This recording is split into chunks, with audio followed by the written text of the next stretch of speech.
제가 이렇습니다. 하나 해놓으면 하나 까먹고 막 이래요. 베드로후서 1장 1절부터 4절까지 말씀이 되겠습니다.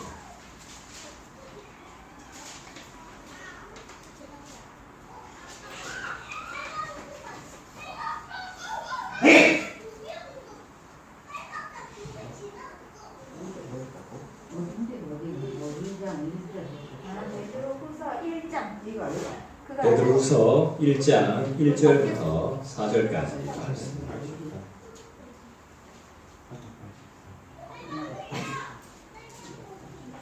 신약 성경 384쪽.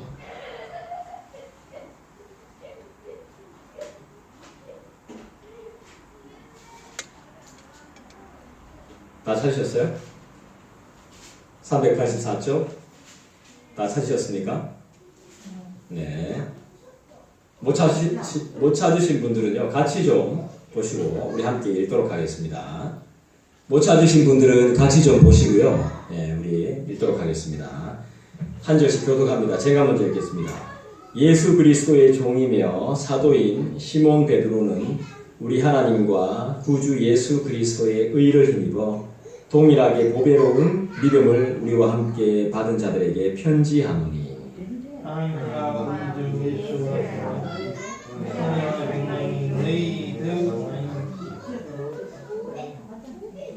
그의 신기한 능력으로 생명과 경건에 속한 모든 것을 우리에게 주셨으니 이는 자기의 영광과 덕으로서 우리를 부르신 이를 알므로 말미암음이라. 이로써 그 보배롭고 지극히 큰 약속을 우리에게 주사 이 약속으로 말미암아 너희가 정욕 때문에 세상에서 썩어질 것을 피하여 신성한 성품에 참여하는 자가 되게 하려 하셨느니라. 아멘. 따라합시다. 다시. 우리는 다시 시작할 수 있습니까? 없습니까? 네, 우리는 다시 시작할 수 있습니다. 그리고 이미 시작했기 때문에 다시라는 말이 어울리지 않을 수도 있습니다. 그렇지만 예레미야서에도 보니까 다시라는 말이 참 귀하게 쓰여 있더라고요.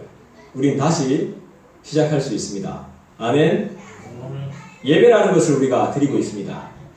여러분, 우리는 어떻게 해서 교회라는 곳에 다시 발을 내디디게 됐을까요? 어떻게 우린 다시 예배라는 것을 우리가 드릴 수 있게 됐을까요? 생각해 본 적 있으세요? 어떻게 찬송과 찬양을 할 수 있게 되었고 믿음을 말하게 되었을까요? 우리 생각해 본 적 있으세요?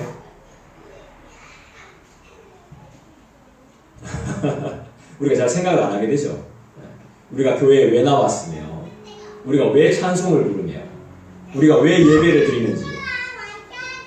자, 베드로 후서에 기록 목적이 있습니다. 자, 베드로라는 사람이 베드로 전서를 기록하고 베드로 후서를 기록했어요. 자, 베드로 전서를 기록한 이유가 있고 베드로 후서를 기록한 이유가 있습니다. 자, 우리 지금 전서를 안 보고 후서를 먼저 보고 있습니다. 두 번째 편지.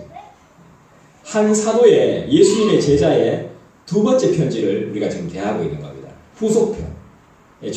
본편을 안 보고 후속편을 지금 우리가 보고 있는 거예요. 근데 상관없어요. 하나님의 같은 말씀이기 때문에 우리는 이 말씀을 통해서 하나님이 우리에게 원하신 뜻을 알 수 있기 때문이죠. 자, 우리 베드로 후서도 읽어봤을 거고 베드로 전서도 읽어봤을 텐데 우리 교회에서 성경을 제일 많이 읽고 있으니까 베드로 후서의 기록 목적이 뭘까요? 전서의 기록 목적이 뭡니까? 베드로 전서. 그래요. 네. 그 사도를 부르신 거고 택하심이죠. 우리를 불렀고 택하신 거죠. 네. 기록 목적이 뭘까요?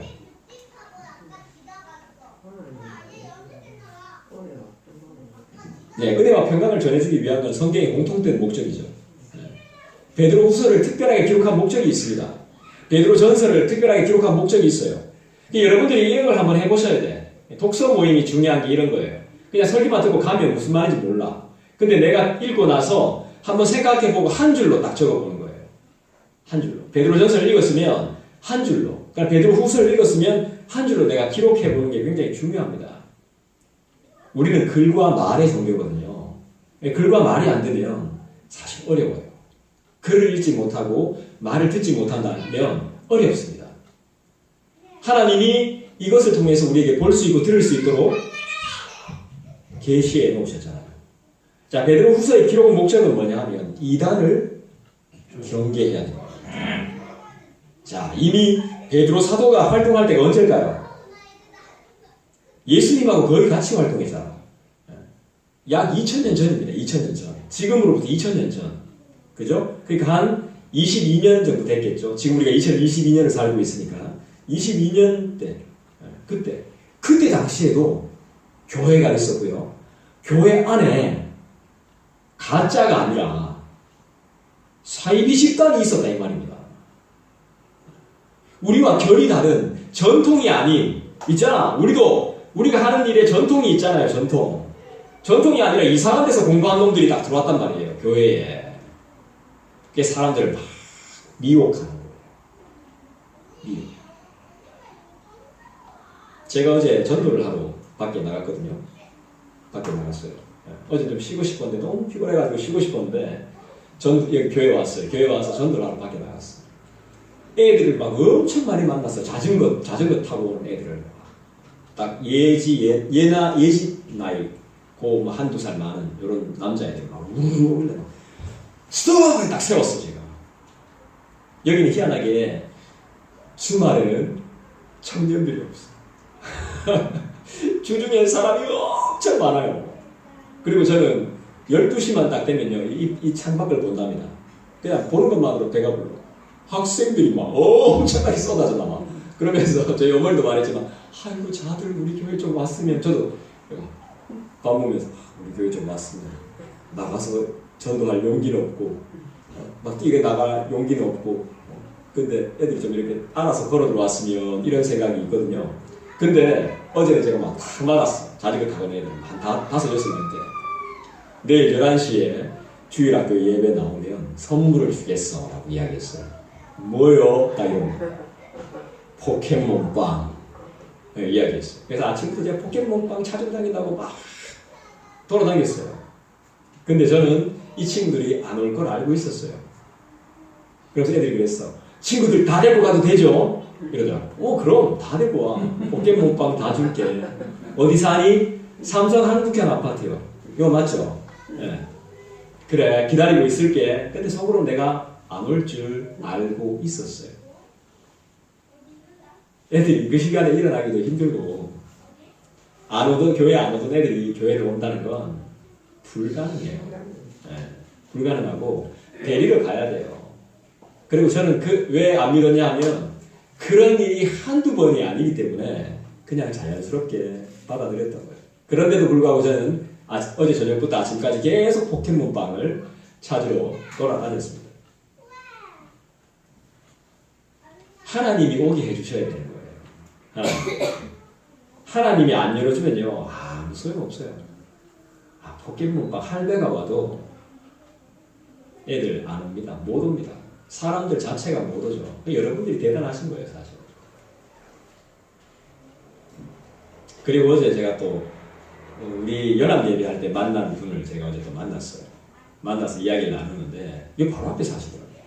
저번 주에 왜 안 오셨습니까? 하니까 그냥 안 왔다고 하더라고요. 이 동네 이단이 어떻게 활동하고 있는지를 제가 그분을 통해서 다 들었어요. 통일교부터 시작해서 몰몬교, 신천지는 기본이고 여기 다 있어요. 이 동네에 다 있습니다. 전도하는 팀은 100% 이단입니다. 요즘 기존교회 전도 잘 안 합니다. 특히나 개척교회는 전도 잘 안 해요. 할 일꾼이 없죠. 일꾼이. 근데 나와 있는 사람들은 거의 다 이단입니다. 여기 카페가 하나 있습니다. 저 안쪽에. 6개월 동안 이 이단 통일교 사람들이 계속 가가지고 차 팔아주고 망해가던 커피집 팔아주고 해서 통일교로 전도했습니다. 6개월 잘해냈어요. 대단하죠? 이런 거 우리 좀 배워야 되는 거 아닙니까?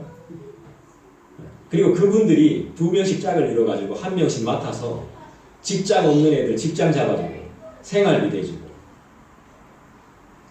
근데 그 사람들은 웃긴 게 가정 파탄나고 이혼했어. 가정 신경 안 써. 걔들 전도하는 일꾼. 와 대단한 사람. 내 가정, 내 생활 없어. 사람 한번 잡으면 그 사람에게 올인하는 거예요. 와, 대단해요, 대단해요. 근데 주님이 기뻐하실까? 저는 의문입니다만은 정말 대단하다 싶어요. 대단하다 싶어요. 제가 이야기했죠. 아, 나도 좀 직업을 구해야 되니까 교회 안 되면 교회는 어렵지 않지만 내가 좀 어려우면 그분들 찾아가가지고 좀 잡을 좀 취직 좀 시켜달라고 해야 되겠네. 그러니까 그럼 된다고. 여기 딱 화요일마다 다 30, 40대 아주머니들 다 이쁘게 해가지고 하루 종일 있거든요, 놀이터에. 난 그분들이 누군지 몰랐어요. 난 그럼 뭐 그냥 업체 사람인 줄 알았는데 아니에요. 특정한 어떤 종교, 종파가 여기 나와 있어요. 대단하더만요. 언젠간 저랑 만나게 되겠죠. 저도 전도용품이 준비된 대로 이렇게 갖고 나갈 거니까. 이제 우리 교회 간판이 다 완성됐죠. 이번 한 주간 동안 다 작업해가지고. 작업이 덜 끝났는데 다 완성됐고 이제 전도용품도 올 거고 전도 스티커도 새롭게 만들었거든요. 그래서 다 올 겁니다. 근데 이 모든 것들은 우리의 돈으로 한 게 아닙니다. 하나님이 주신 돈으로 다 했습니다. 하나님이 주신 돈으로. 내 돈 들어간 거 한 푼 없습니다. 하나님이 다 주셔가지고 또 우리의 마음을 감동하셔가지고 다 이 모든 것들을 할 수 있었습니다. 전 이것도 하나님이 반드시 보냈다고 생각합니다. 우리가 얼마나 열심을 가지냐에 따라 열매가 있을 거라고 봐요. 물론 하나님의 은혜는 반드시 전제되어져야 되겠죠. 거짓 교사를 조심하라는 겁니다. 베드로가 이런 말할 자격이 있습니까? 저보고도 그러던데 자격이 있냐고. 남 혼내고 설교할 수 있는 자격이 있냐고. 자격 없죠. 자격 없어요. 베드로는 그럼 어떻습니까? 거짓 교사를 조심해라. 이단을 경계해라. 그렇게 살지 마라. 예수를 잘 믿어라. 이렇게 말할 자격이 있습니까? 베드로가 어떤 사람입니까? 예수를 3번 부인한 사람이죠. 근데 예수를 3번 부인하기 전에 베드로가 뭐 했습니까? 정말 이 시대의 위대한 신앙 고백을 합니다. 주는 그리스도시요 살아계신 하나님의 아들이십니다. 주는 그리스도시요 나의 왕이시요 살아계신 하나님의 아들이십니다. 하나님 자체이십니다. 라고 그런 놀라운 신앙 고백을 합니다. 그 신앙 고백 위에 예수께서 교회를 세우시겠다고 말씀하셨어요. 그 위대한 고백을 한 인간이 예수를 부인한단 말이에요. 예수를 부인해요. 난 모른다고. 그랬던 사람이 거짓 교사를, 거짓 선생들을 조심하라고. 지도 거짓말했으면서. 그럼 자격이 됩니까? 자격은 인간들이 말하는 게 아닙니다, 사실. 자격이 있니 없니 이래 말하는 게 아니에요. 자격이 없죠. 인간들이 자격이 어디 있습니까? 아무 자격이 없죠. 그만하라면 그만해야죠. 하지 말라면 하지 말아야 됩니다. 그럴 때가 반드시 올 겁니다. 그때까지 우리는 열심히 달리는 믿음의 경주를 할 수밖에 없는 거예요. 하지 마라 하면 못하는 거예요. 어떻게 될까요? 갑자기 막 심장마비가 오든지 다리가 풀리든지 그때는 뛰고 싶어도 못 뛸 겁니다.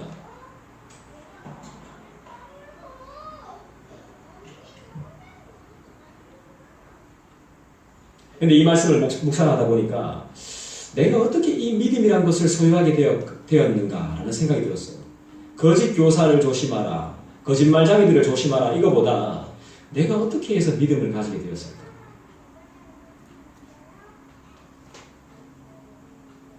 더 나아가서 이것은 내가 만든 것이 아니라 얻게 되었다는 표현이 맞겠다라는 생각이 들었습니다.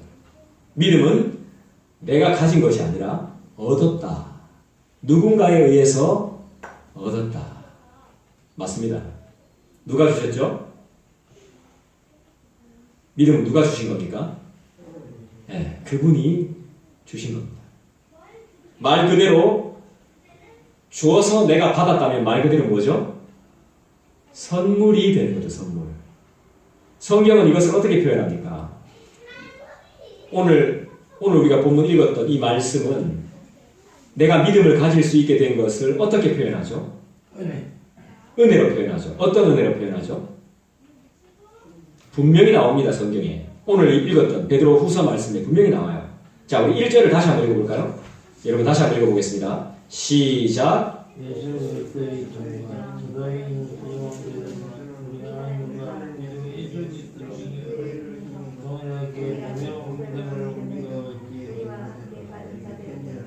자, 1절에 분명히 나오죠. 뭐라고 나옵니까? 그렇죠. 이 보배로 믿음을 가지게 된 것은 어떻게 가지게 된 거라고 말합니까? 우리가 우리 하나님과 구주 예수 그리스도의 의를 힘입어 라고 나오죠. 성경은 분명히 말해요. 여러분이 믿음을 가지게 된 것, 여러분들이 예배를 드리게 된 것, 교회 자체에 나오게 된 것은 교회를 나오게 된 것은요. 어떤 거예요? 우리 하나님과 구주 예수 그리스도의 의를 힘입어서 나오게 된 거예요. 자격 없는 내 힘이 아니라 그리스도의 자격으로, 예수 그리스도의 이름으로, In the name of Jesus 맞습니까? 예수 그리스도의 이름으로 그분의 의를 힘입어, 더 쉽게 표현하자면 하나님으로 인해서 은혜로, 맞습니다. 강권적으로 더 쉽게 말하면 은혜로라고 밖에 표현이 안 됩니다. 그분의 인도하심으로, 그분의 계획하심으로. 자, 베드로후서 잡아놓고 자, 우리 성경 한번 찾아봅시다. 자, 딱 이렇게 여러분 준비해 놓으시고 고린도전서 한번 찾아볼게요.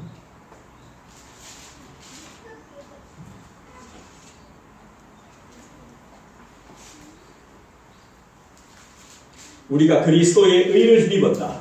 그 은혜로 내가 여기까지 올 수 있었다라고 고백할 수 있는 고린도전서 1장 30절을 한번 찾아봅시다. 264쪽, 263쪽 신약성경 263쪽 고린도전서 1장 30절, 아니면 휴대폰으로 쉽게 찾으셔도 됩니다. 근데 성경을 찾아보는 게 더 효과적이긴 하겠지만, 자, 우리 한번 읽어볼까요? 다 찾으신 분들은 다 같이 읽습니다. 시작. 예수는 하나님께서 나와서 우리에게 31절도 읽어봅시다. 기록된 바 자랑하는 자는 주 안에서 자랑하라 함과 같게 하려 함이라. 할렐루야. 로마서 10장도 한번 찾아봅시다. 로마서 10장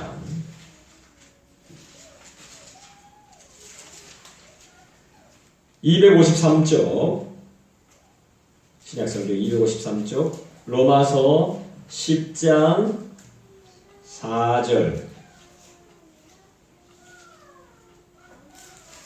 그리스도의 의에 대해서 잘 설명해 주고 있는 말씀이 되겠죠.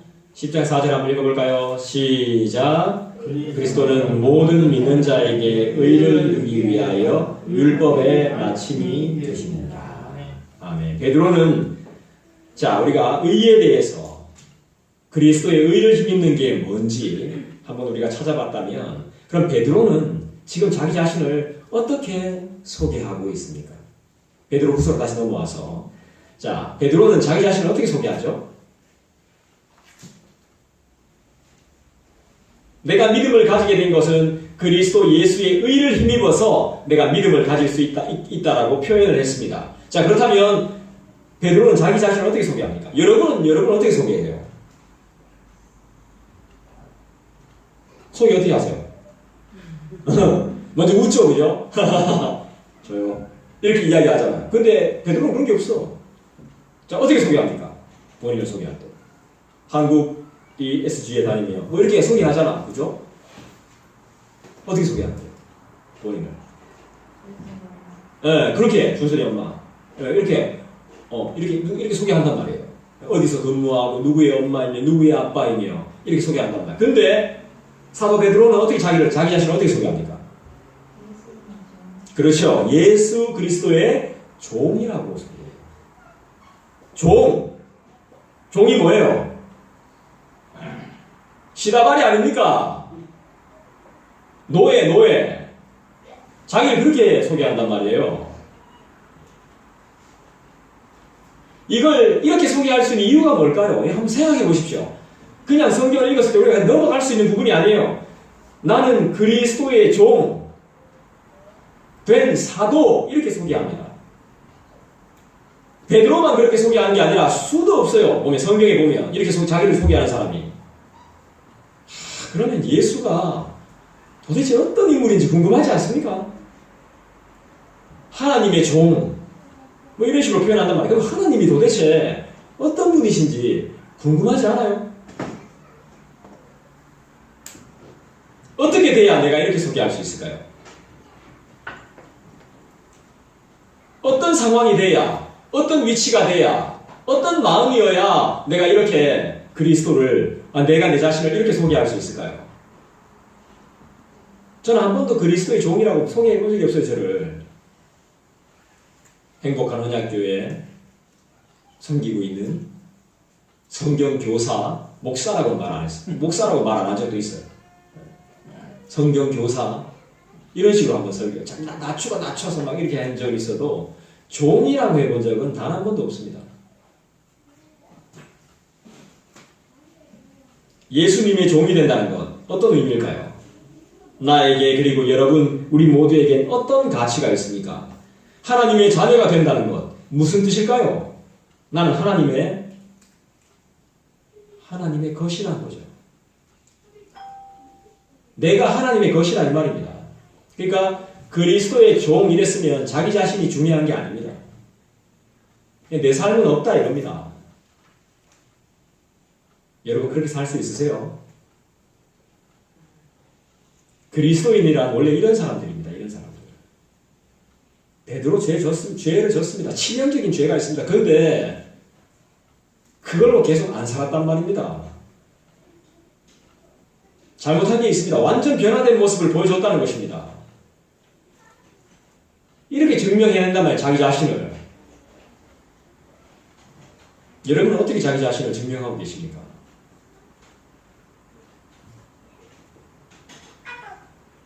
다른 건 잘 모르겠지만 베드로에게는 그분의 종이 된다는 것이 상당히 영광스러웠나 봅니다.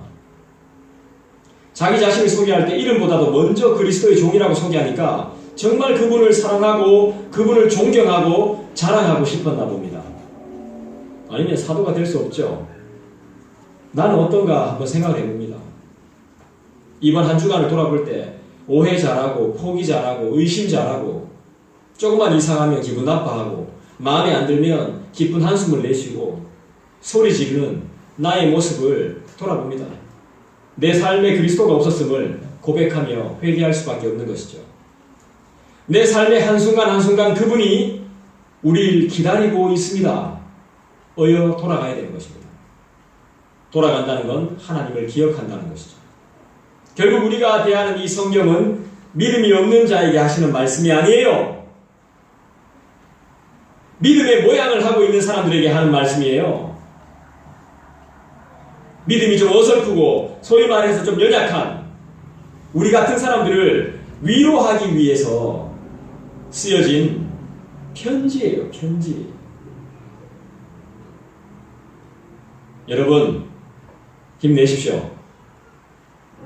네. 그리스도인으로서 힘을 좀 냅시다. 할렐루야. 우리는 여기 있는 사람들하고 차원이 다른 사람들이에요. 수준이 한 단계 위에요. 위. 고상한 기독교 몰라요? 고상한 기독교. 고상한 그리스도인. 때로는 그게 이제 무례함으로 나타날 때도 있지만 그게 아니라 고상한 기독교인들이란 말이에요. 그리스도.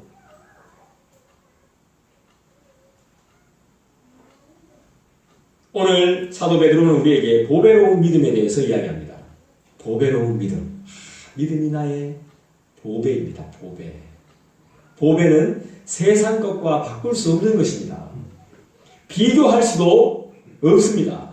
그죠? 그분을 믿을 수 있다는 것, 그분을 섬길 수 있다는 것, 그리스도의 이름으로 구하며 선포하며 노래하며 살 수 있다는 것, 바로 뭐라고요? 바로 보배로운 믿음이라는 것이죠. 이런 감격이 있는 사람은 보배로운 믿음이 있는 거예요. 아, 찬송하는 것이 감격스럽고 예배 드리는 것이 감격스럽다라는 믿음이 있는 사람은 보배로운 믿음을 가진 거예요. 로마서 1장을 다시 한번 찾아볼게요. 자, 로마서 1장으로 가봅시다. 베드로후서 딱 잡아 놓으시고 로마서 1장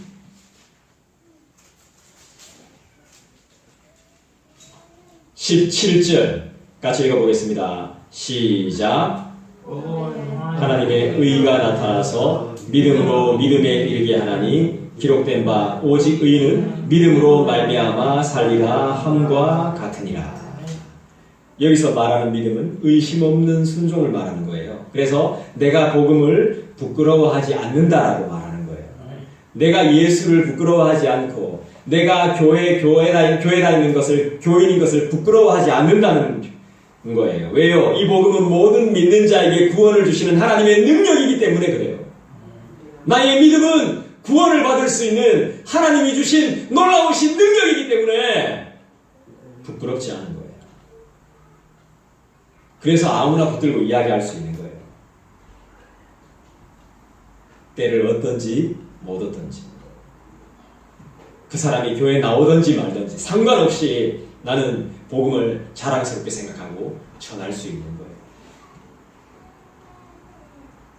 내가 감히 그분을 섬길 수 있다니, 그분을 전할 수 있다니, 그분을 믿고 의지할 수 있다니, 나를 보호하시며 지키시며 인도하신다니, 아 정말 놀랍다, 이렇게 바뀌더라는 거예요. 억지로 안 돼요. 이걸 거듭남이라고 하거든요. 중생이라고 하거든요. 이게 억지로 안 돼요. 제가 해보니까 억지로 안 되죠. 억지로 해보려고 그랬어요. 하나님의 음성을 듣는 것처럼 억지로 막 흉내 내보려고 그랬어요. 안 돼요, 안 돼요.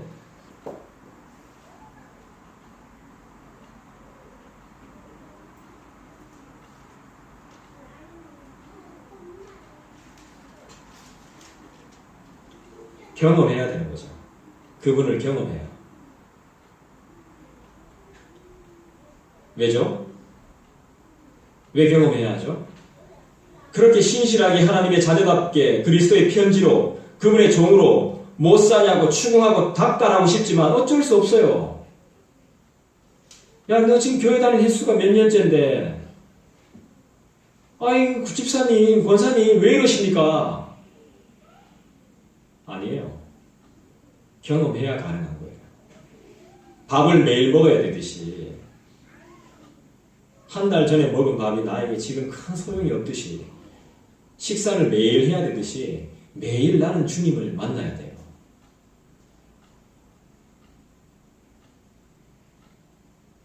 닥달한다고 해서 이 사람이 영적인 사람으로 바뀐다는 보장이 없습니다. 그러면 안 돼요. 신앙의 짐을 지어주면 안 됩니다.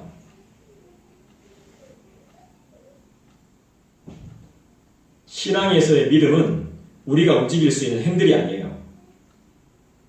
전적인 하나님의 역사에 달려있어요. 그리고 때가 있고요. 시가 있어요. 그리고 뜻이 있습니다. 그렇다고 해서 여러분의 상태를 그냥 방치하면 안 돼요.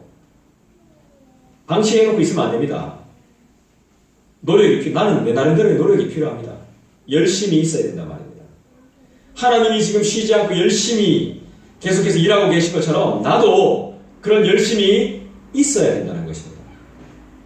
그분을 향한 시선이 필요하고 쉽게 말하면 관심이 있어야 된다는 겁니다.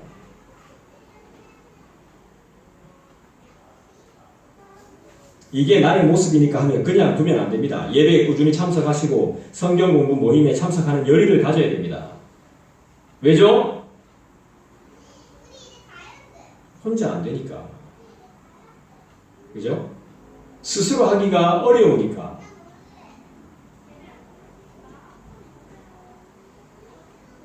공동체의 도움을 받아야 하는 것입니다. 1절을 통해서 본 우리 하나님과 우리 주 예수 그리스도는 어떤 분이십니까? 자, 1절을 딱 읽었습니다. 예수 그리스도의 종이며 사도인 시몬 베드로는 우리 하나님과 구주 예수 그리스도의 의를 힘입어 동일하게 보배로운 믿음을 우리와 함께 받은 자들에게 편지하노니 이렇게 말씀하고 있는데 1절을 통해서 본 우리 하나님은 어떤 분이실까요?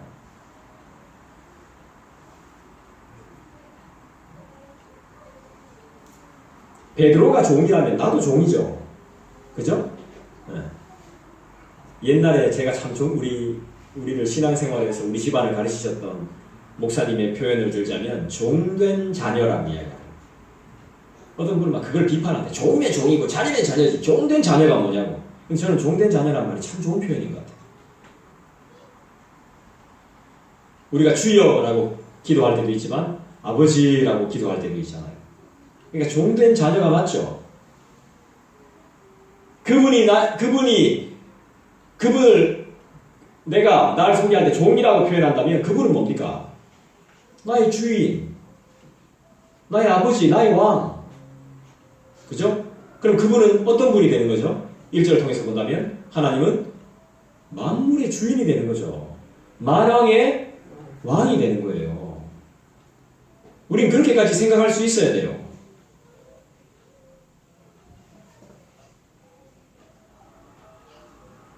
그분은 우리의 왕이고 만유해 주시고 우리의 아버지 아니겠습니까? 할렐루야. 그분의 의로 우리가 얻게 된 이 보배로운 믿음은 어떤 특징을 가지고 있는 겁니까? 우리가 지금 가지고 있는 이 보배로운 믿음은 어떤 특징을 가지고 있습니까? 내 마음이, 내 생각이, 내 뜻이 내 뜻대로 가는 게 아니라 그분의 뜻대로 가고 싶어지게 만드는 거 아니겠어요? 나도 모르게 막 달라지고 있는 거죠. 분명히 나는 이 길로 가야 되는데 이 길로 안 가요. 그렇다고 해서 이 길로 안 가. 또 막 고민하고 있는 거야. 어디로 가야 되지? 내게 좀 더 유익을 주는 길은 막 이렇게 고민하고 있는 거예요. 이것부터가 지금 엄청난 변화라는 겁니다. 생각을 한다는 거. 분명히 나는 이 길로 가야 돼. 이 길로 가야 돼요. 이 길로 가야 되는데 이 길로 안 가. 결국 이 길로 가지만 막 이러고 있는 거야. 이게 엄청난 변화라는 겁니다.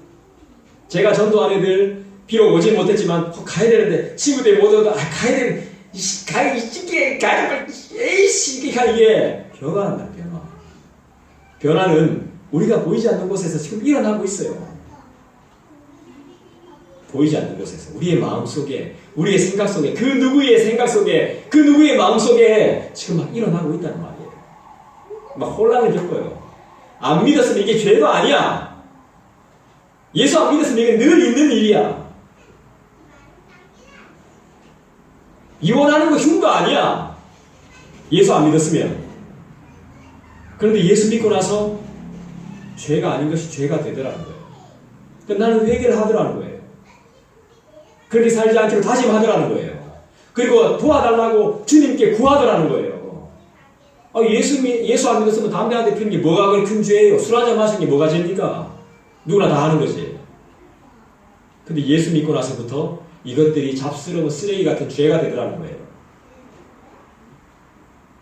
그것 때문에 내가 때로는 가슴 아파하기도 하고 이거 빨리 정리해야 되는데 이런 생각을 한다는 자체가 엄청난 변화를 겪고 있더라는 거예요.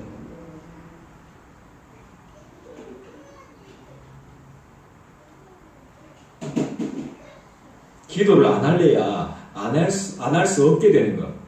왜요? 내가 보배로운 믿음을 가졌으니까요. 너무 좋으니까 표현할 길이 없는 거죠. 그 순간이 우리가 숨을 쉬는 순간이고 제일 좋은 시간이니까요. 행복하고 복된 시간이니까요. 제가 어머니한테 그랬어요. 이렇게까지 안 해도 됩니다. 청소. 하지마. 그렇게 안 해도 돼요. 그만 해도 된다고 해도 계속 일을 해요. 왜 그래요? 주님이 좋으니까. 교회가 좋으니까. 받은 직분이 영광이니까. 죄송한 말씀입니다만 이번 권사 취임은 개인적으로 저희 가정에 참 영광스러운 일이죠.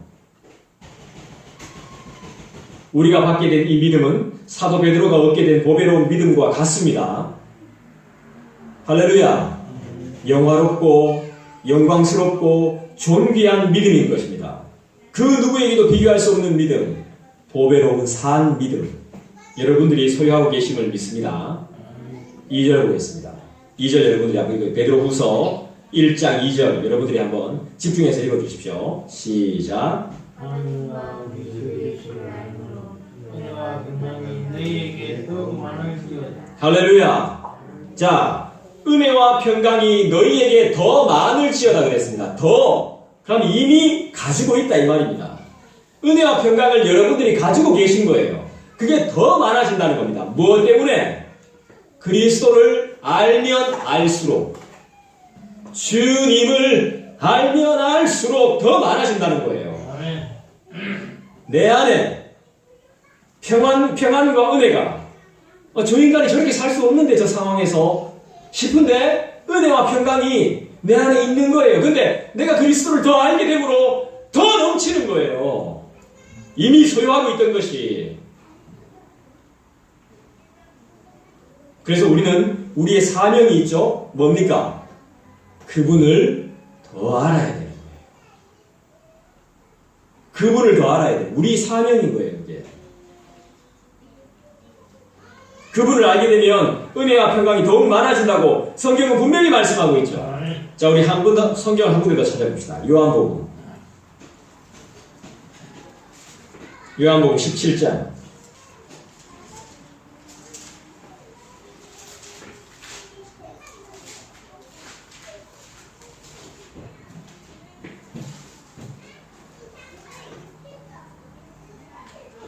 (17장 3절을) 읽어보겠습니다. 176조 요한복음 17장 3절 여러분 같이 읽습니다. 시작.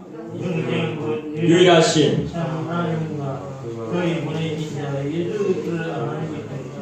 할렐루야.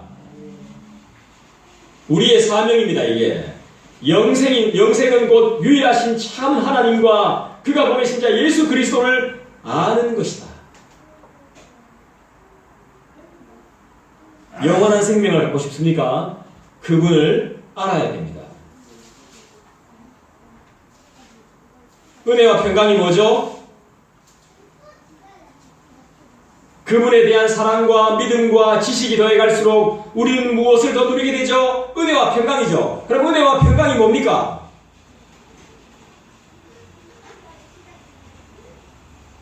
우리의 주인이 되어주신다는 거예요.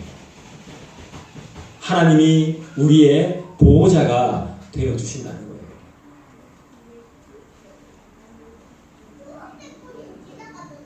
나의 아버지, 나의 아빠가 되신다는 것입니다. 믿습니까? 우리는 그분의 명령만 따르면 되는 겁니다. 3절 보겠습니다.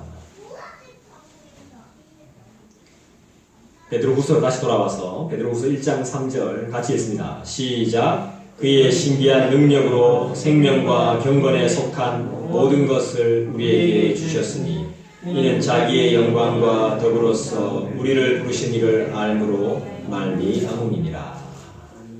자, 여러분 제 주목을 잘 보십시오. 제 주목을 잘 보십시오. 제가 지금 마술을 할 거거든요. 짠! 손가락이 5개 나왔어요. 이걸 보고 뭐라 그러죠? 너무 신기해요. 이렇게 말하죠. 근데 이건 아무것도 아닌 장난친 거죠, 제가. 근데 오늘 3절 첫 번째를 보십시오. 그의 신기한 능력이라고 나옵니다. 그의 신기한 능력. 여러분 뭐가 신기합니까? 통장을 딱 열어봤을 때. 그렇지. 공공, 으아! 그게 신기하죠. 신기합니다. 네, 신기한 능력이죠. 근데 하나님은 그걸 신기한 능력이라고 말씀하지 않습니다. 그렇죠. 기적. 먹고 사는 문제는 이미 내가 해결했기 때문에 은혜와 평강을 너네들이 소유했기 때문에 먹고 사는 건 문제없다. 하지만 더 큰 은혜와 평강이 뭐냐? 그리고 그 신기한 능력, 3절에서 말하는 그 신기한 능력이라는 게 도대체 뭐냐는 거죠. 기적이 뭐냐는 거예요. 기적이. 진짜 기적이 뭐냐는 거죠. 성경이 말씀하고 하나님이 말하고 기독교가 계속 이야기하고 있는 진짜 기적이 뭐냐는 겁니다. 앞으로 여러분들은 기적을 보게 될 겁니다. 예, 우리가 생각지 못한 것들입니다. 말도 안 되는 것들, 포기했던 것들입니다. 그런 것들이 갑작스럽게 일어난다는 것입니다. 그런 거 아닙니다. 직분 포기하고 이런 거하고 차원이 다릅니다. 개인적으로 영광스러운 거죠. 그거 말고 하나님의 신기하신 능력은 반드시 일어납니다. 여러분, 그분을 믿는 것은 너무나 좋고 보배롭고 귀한 것입니다. 근데 좀 알고 믿었으면 좋겠어요. 진짜로.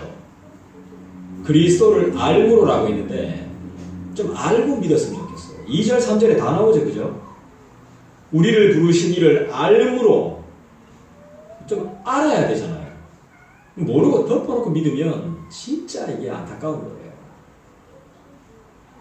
내가 믿는다 하는데 내가 신앙생활이라는 걸 하고 있는데 흉내나도 내는데 몰라. 뭐가 뭔지. 간판하시는 분이 저한테 묻더라고. 내가 간판을, 교회 간판을 그렇게 수도 없이 했는데 개혁주의 신앙 고백이 뭐냐고. 이것도 처음 들어본대. 정수사님 알죠? 개혁주의가 뭔지. 네. 처음 들어본대요. 본인 집안은 장신 쪽 홍합 측 교단에 아주 오래 뿌리박았고 본인은 승보음교회 다니다가 지금 이제 다른 독립교회로 갔는데 도대체 이게 뭐냐고 저한테 묻더라고. 그래서 내가 전화해서 진지하게 이야기해 줄게요. 그냥 이야기해서 몰라.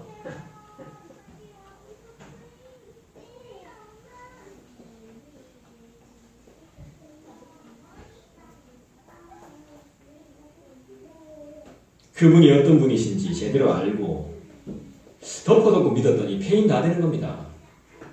그분은 신기한 능력을 가지고 계십니다. 신기한 능력. 너무 신비롭고 경이로운 능력이라 이 말입니다. 인간이 감히 흉내낼 수 없는 아주 오묘하고 신통방통한 것, 말로 표현하기가 너무 힘든 사람들은 다 끝났다. 그만 포기하자 하지만 그분은 아니라는 말입니다. 우리 주님은 죽은 자를 살리는 분이죠. 그죠? 네, 죽은 자를 살리는 분. 생각 없고 죄짓기 좋아하고 나밖에 몰라서 외로웠던 그리고 서글펐던 나를 자녀 삼으신 그런 구원자 아니십니까? 이 세상 것에 욕심 부리지 않아도 되게 하신 나의 영원하신 하나뿐인 유일하신 하나님. 여러분을 향한 우리 한 사람 한 사람에 대한 놀라운 계획을 가지고 계신 분이 그분이세요. 그분은 신이시지만 아주 인격적인 분이시기 때문에 우리가 원하지 않으면 함부로 하시지 않습니다. 이거 먹어! 이렇게 안 한단 말이에요. 이거 해! 여기 해! 이렇게 안 해요, 하나님은. 그렇다고 원한다고 다 주는 분도 아니야. 이게 나를 엄청 답답하게 하죠. 함부로 대하시지도 않지만 달라고 해서 다 주는 것도 아니야.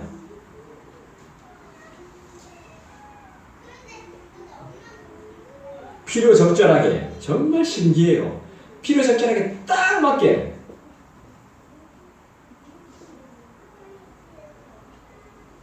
채우고 빼시는 분이에요. 치고 빠지기를 잘해야 되거든요. 연애의 필수가 치고 빠지기예요. 관계의 필수가 치고 빠지기라고 합니다. 한 달 내내 옆에 붙어 있다가 나 하면 이 사람이 생각날 수 있도록 계속 붙어 있어야 돼. 그러다가 한 달 뒤에 딱 빠져버려야 돼. 허전하도록, 불안하도록. 고시할 때만 계속 전화하고, 고시할 때만 계속 문자 보내고.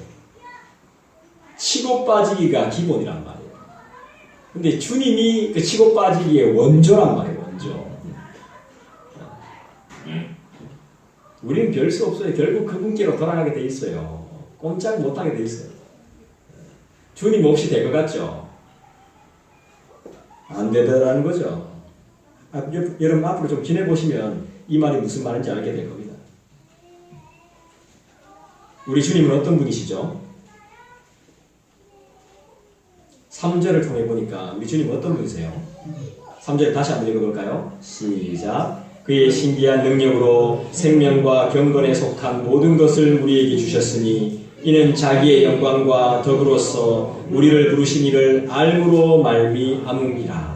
1절, 2절, 3절이 얼마나 주옥같은 말씀들이 수두룩하게 빽빽하게 있습니까? 얼마나. 이 짧은 말씀에 정말 신앙의 엑기스가 다 들어있습니다.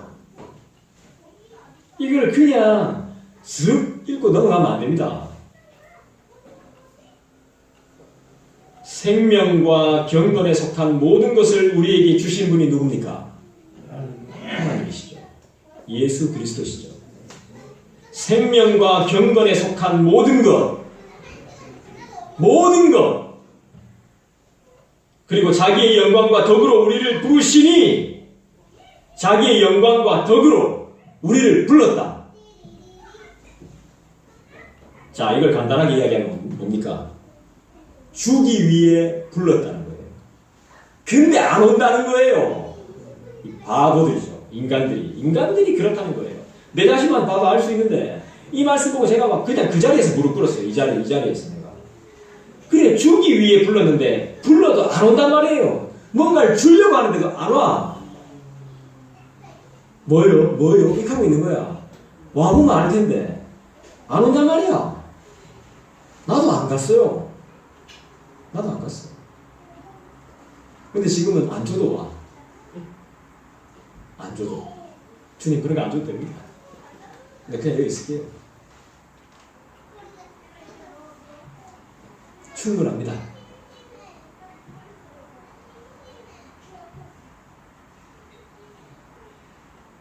그러니까 더 간단하게 이야기하면 본인이 좋은 것을 주시기 위해서 우리를 불렀다는 거예요.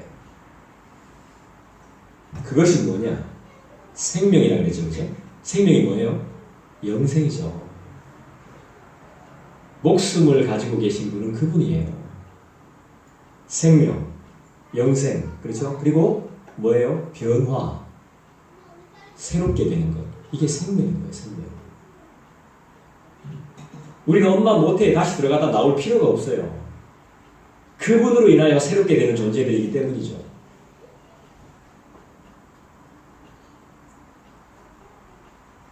경건은 뭘까요? 경건. 세상에 없는 것들이 바로 경건입니다.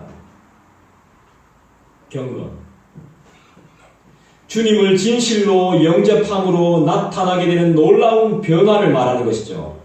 그게 뭐예요? 주님을 제대로 만났을 때 나타나는 변화가 뭐죠? 눈물이 갑자기 쏟아지죠. 왜 그래요? 달라졌거든요. 거룩함과 깨끗함과 순결함과 정직함과 인내와 사랑과 협력과 소망, 그리고 그분의 뜻을 따르는 삶. 경건은 따라합시다. 순종이에요. 그분에게 순종이에요.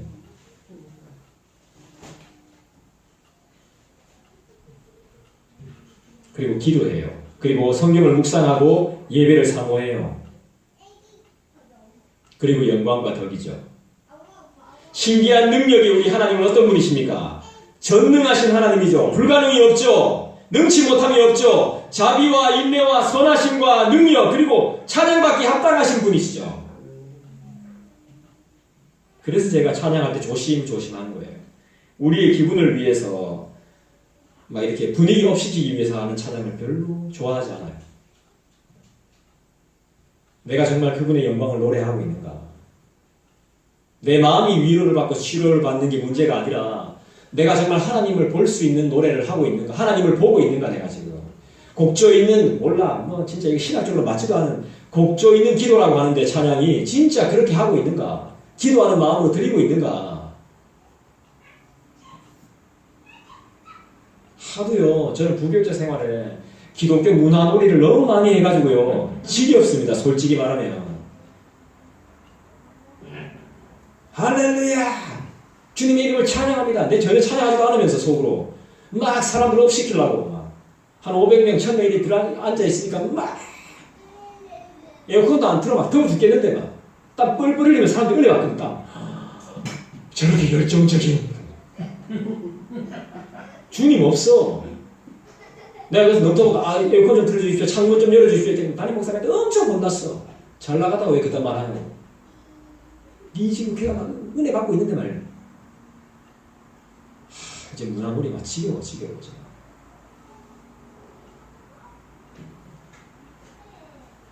그 안에서 내가 뭘 배우겠습니까, 여러분? 내가 말해볼까요? 얼마나 웃긴 일이 많은지.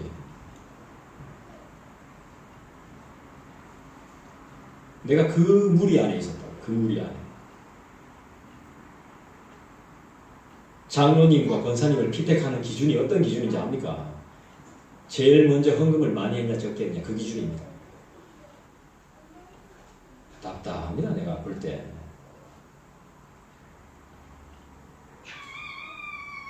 원래 장로는 신방을 하는 사람입니다. 성도 25명 중에 한 명의 대표가 장로가 되는 겁니다. 그 사람이 25명을 관리해야 됩니다. 영적으로, 신앙적으로, 육적으로 다. 그게 원래 장로의 일의 그 직분의 사명의 첫 번째 원칙입니다. 그런데 우리는 그렇게 해서 장로님을 뽑지 않습니다.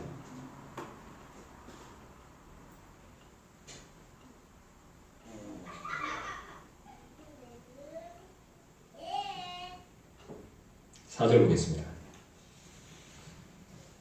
같이 읽겠습니다. 시작. 이로써 그 보배롭고 지극히 큰 약속을 우리에게 주사 이 약속으로 말미암아 너희가 정욕 때문에 세상에서 썩어질 것을 피하여 신성한 성품에 참여하는 자가 되게 하려 하셨느니라. 인간은 정욕에 똘똘 뭉쳐져 있습니다. 우리나라가 1위 하고 있는 게 뭡니까? 대한민국이 1위. 자살률이 1위죠. 또 뭐가 1위입니까? 좋은 거 이야기입니다. 미안합니다. 나쁜 것부터 이야기해가지고. 좀 좋은 게 우리나라 1위 하고 있는 거죠. 부지런한 거 1위죠. 네, 우리나라 부지런한 거 1위입니다. 그리고 또 1위가 뭐죠? 인터넷 통신망이 제일 빠릅니다. 엄청 빠르게 1위입니다. 1위. 원 따는 건 중국의 1위입니다. 우리는 2위고. 대중교통 1위입니다. 우리나라가. 1위예요. 정말 좋아요. 왜냐하면 땅덩어리가 좁기 때문입니다. 네. 미국은 대중교통이 엉망입니다. 자차 없으면 안 돼요. 네. 보세요. 휴대폰 1위입니다. 우리나라. 1위.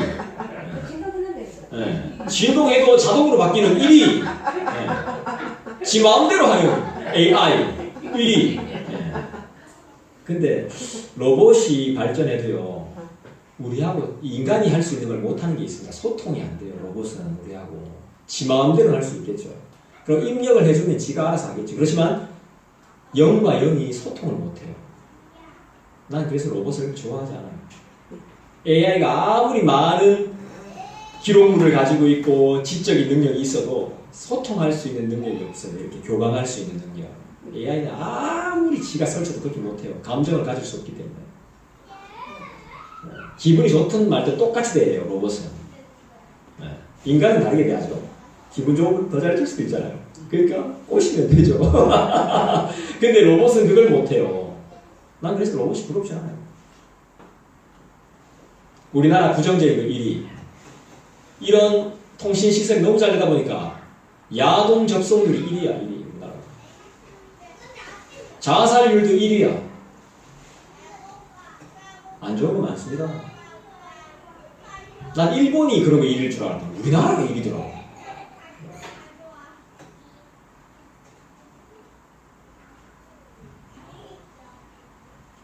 여러분, 우리는 다 자기 정욕에 매여 있습니다. 그리스도를 알므로 이걸 내려놓기 시작합니다. 그래서 우리 하나님은 어떤 분이라고 고백할 수 있습니까?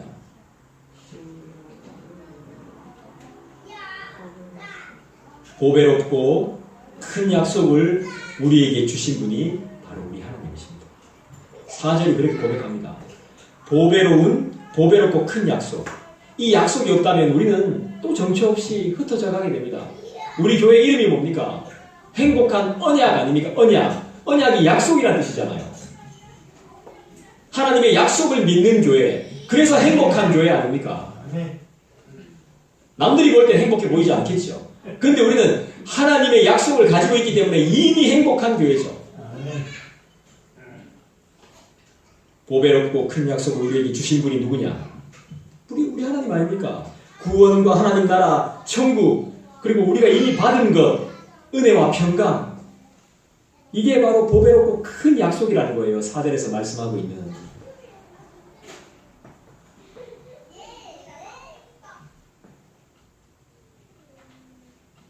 한번 말씀 한 번만 더 찾아볼까요? 마지막으로요. 이제 안 찾을게요. 에베소서 1장 한번 찾아볼게요. 에베소서 1장. 에베소서가 어딨죠? 에베소서 1장을 한번 찾아볼게요. 신약성경 310쪽 에베소서 1장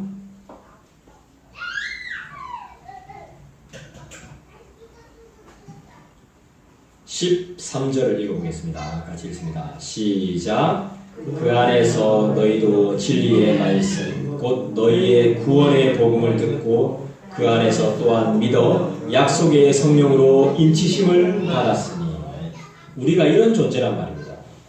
성령의 약속에 인치심을 받은 존재가 바로 우리입니다. 우리.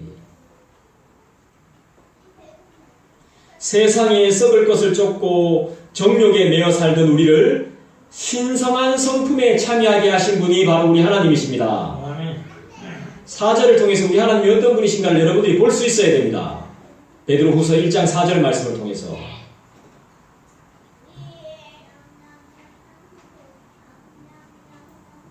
여러분, 하나님이 택하신 자는 절대 지금 이대로의 모습으로 살도록 놔두지 않습니다. 다리를 부러뜨리든 말 안 들으면 어떻게 해서든 돌아오게 합니다. 우리와 우리의 부패를, 우리의 타락을 그냥 버려두지 않는다는 것입니다. 신의 성품에, 신성한 성품에 참여하게 하기 위해서, 그러니까 어느 순간 보니까 달라져 있더라는 것입니다. 그 과정은 어떤지 우리가 자세히 모르죠. 그건 알 필요 없습니다. 여러분의 영역이 아닙니다. 하지만 하나님이 그렇게 만들어 놓으시더라는 거예요. 저는 그래서 여러분들에게 기대가 많습니다. 신성한 성품에 참여할 날이 반드시 올 거니까. 거기에 지금 참여하고 있으니까.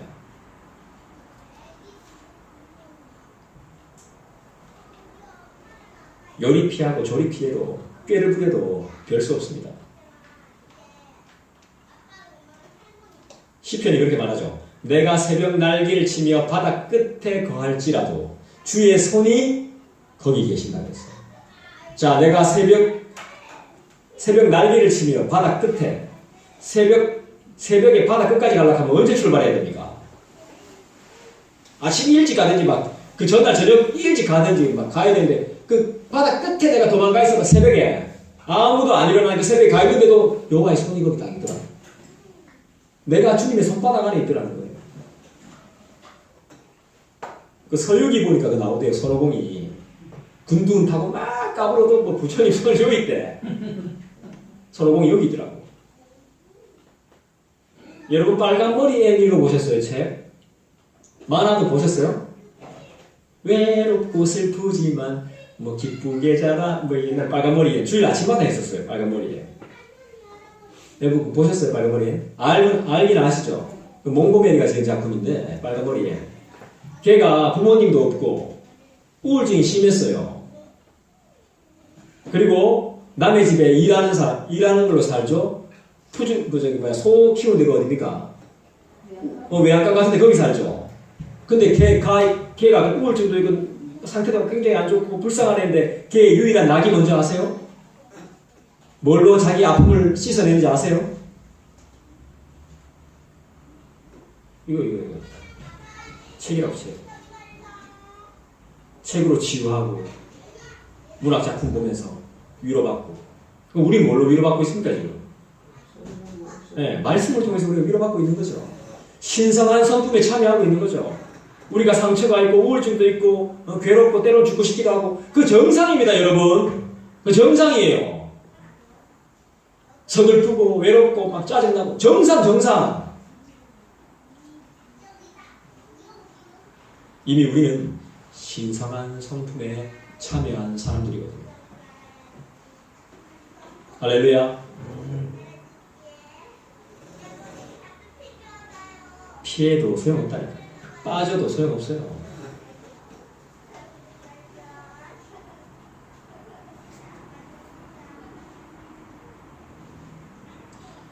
그런 우리를 만지셔서 다듬으시며 하나님을 닮게 하십니다. 치명적인 죄로 인해서 이것이 죄인지 아닌지도 분별하지 못하는 무지로 깨어진 우리의 형상을 다시 하나님의 형상으로 원래대로, 아니 그보다 더 건강하게 돌려놓으실 분이 우리 하나님이심을 믿습니다. 이걸 뭐라고 부릅니까? 회복이라고 부릅니다. 하나님이 우리를 회복하실 줄 믿습니다. 우리의 삶을, 나의 삶을, 우리 공동체를, 우리의 가정을, 우리 교회를 회복시키심을 믿습니다. 기도하겠습니다.